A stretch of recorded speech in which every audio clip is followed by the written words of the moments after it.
The first time I noticed my firewood disappearing, I thought maybe I'd miscounted. I'd spent 3 weekends at October splitting and stacking 2 full cords of seasoned oak and maple along the side of my garage. Living in Vermont meant preparing for winter wasn't optional. It was survival. But when I came home from work on a Tuesday evening and saw that at least a quarter of my stack had vanished, I knew something was wrong. I stood there in my driveway, staring at the gap in my woodpile like it was a missing tooth. The logs hadn't walked away on their own. Someone had taken them. Checking your inventory, Mark. I turned to find Patricia Hendricks standing at the property line between our yards, her arms crossed over her pristine white cardigan. Patricia was a self-appointed queen of our HOA, a woman who measured her self-worth in complaint letters and violation notices. She'd been a thorn in my side since I'd moved into Maplewood Estates 2 years ago. Someone stole about 30 logs from my pile, I said, keeping my voice neutral. Patricia's lips curved into something that wasn't quite a smile. That's unfortunate. You know, firewood piles are technically supposed to be stored behind the house according to Section 7.3 of the HOA bylaws. Having them visible from the street does detract from neighborhood aesthetics. They are on the side of my garage, Patricia. You can barely see them from the street. Still visible, she said primly. I'll be discussing it at the next board meeting. You really should consider a storage shed. Something tasteful, of course. Beige or gray, as per the approved color palette. She walked away before I could respond, her designer boots clicking against the pavement. I watched her go, a suspicion forming in my mind. Her own woodpile, I noticed, looked significantly fuller than it had last week. Over the next 2 weeks, more wood disappeared. Not all at once. Patricia was too clever for that. She'd take 5 or 6 logs at a time, always when I was at work or running errands. I never caught her in the act, but the evidence was mounting. Her woodpile grew while mine shrank. Her fireplace chimney puffed smoke every evening, despite the fact that she complained last year about how barbaric it was that I heated primarily with wood. It's the environmental impact I worry about, she'd said at a neighborhood cookout, loud enough for everyone to hear. All that particulate matter in the air. Some of us care about our carbon footprint. Apparently, she cared a lot less when it was free wood stolen from her neighbor.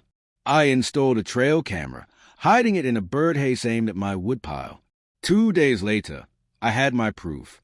There was Patricia at 2:47 p.m., backing her Mercedes SUV into my driveway, loading logs into a trunk with the efficiency of a seasoned thief.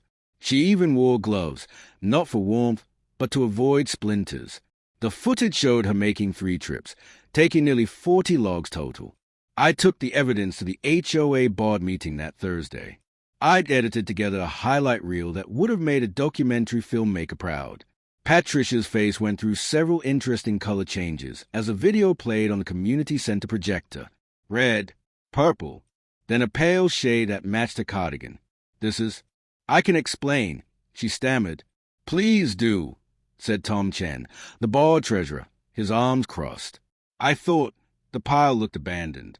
Mark is hardly ever home, and I assumed he wasn't planning to use all of it. I was going to mention it eventually and offer to pay him back. It was just borrowing. Borrowing requires asking first, I said quietly. This is cold theft.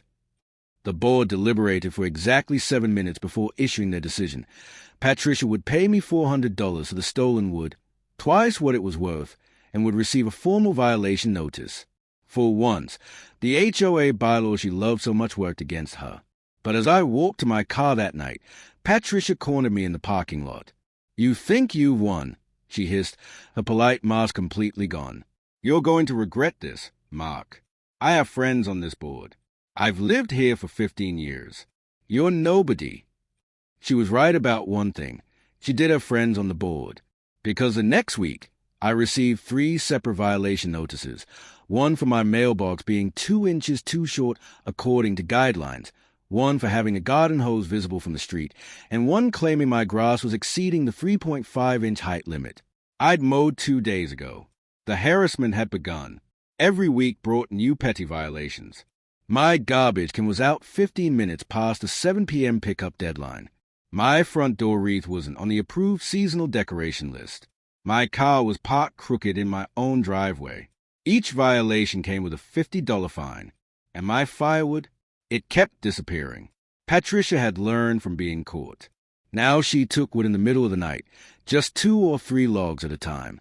Never enough to seem obvious on camera, but enough that my winter supply was dwindling fast.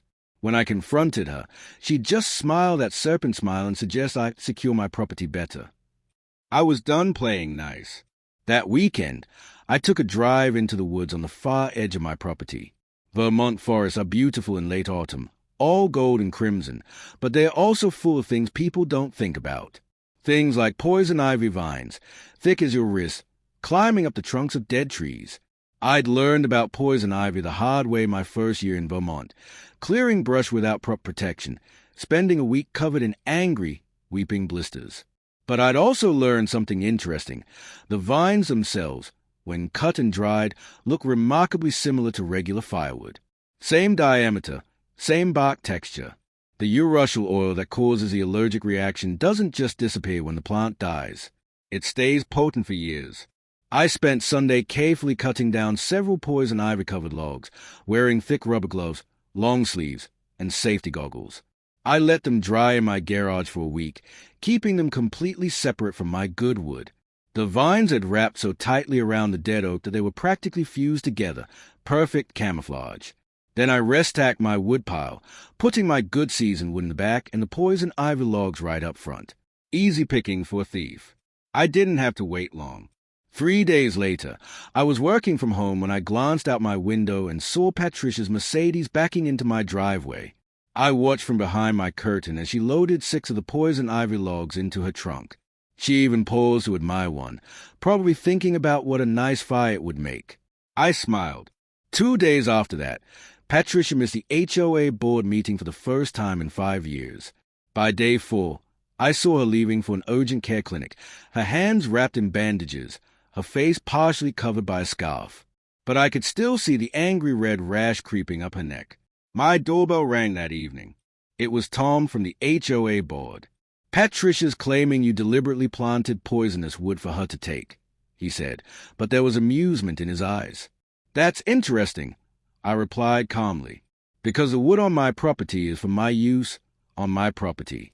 If someone chose to trespass and steal it, well, that's on them. I don't control what grows in Vermont forests. Tom, poison ivy is native here. It gets mixed in with regular wood sometimes. Any responsible person who heats with wood knows to check what they are burning." Tom nodded slowly. "The board reviewed your new camera footage, the one that clearly shows her stealing from your property again, despite our previous ruling. We're issuing a $2,000 fine and a cease and desist order. If she comes on your property again, you're within your rights to call the police." "I appreciate that, Tom. Off the record." He leaned in, grinning. "Everyone's been waiting for someone to stand up to her. That woman has terrorized this neighborhood for years. Good luck with your firewood situation." Patricia didn't speak to me for the rest of the winter. Her lawyer sent a letter threatening to sue, but it went nowhere. I had cameras showing her trespassing and stealing, and there was no law against having poison ivy on your own property. The case was dead before it started. The harassment stopped. The petty violation notices disappeared. Patricia even stopped attending HOA meetings, eventually resigning from the board entirely. I heard through neighborhood gossip that the poison ivy reaction had been severe enough to require prescription steroids and that she'd spent nearly $800 on medical treatments. I didn't feel guilty. Not even a little bit. My firewood lasted the entire winter. I burned every log in my fireplace, enjoying the warmth while watching snow fall outside my windows. And when spring came and Patricia listed her house for sale, moving to a condo in Burlington where there was no HOA for her to terrorize, I even waved goodbye as a moving truck pulled away. Sometimes, the universe is a way of handling justice all on its own. You just have to plant the right seeds and let nature take its course.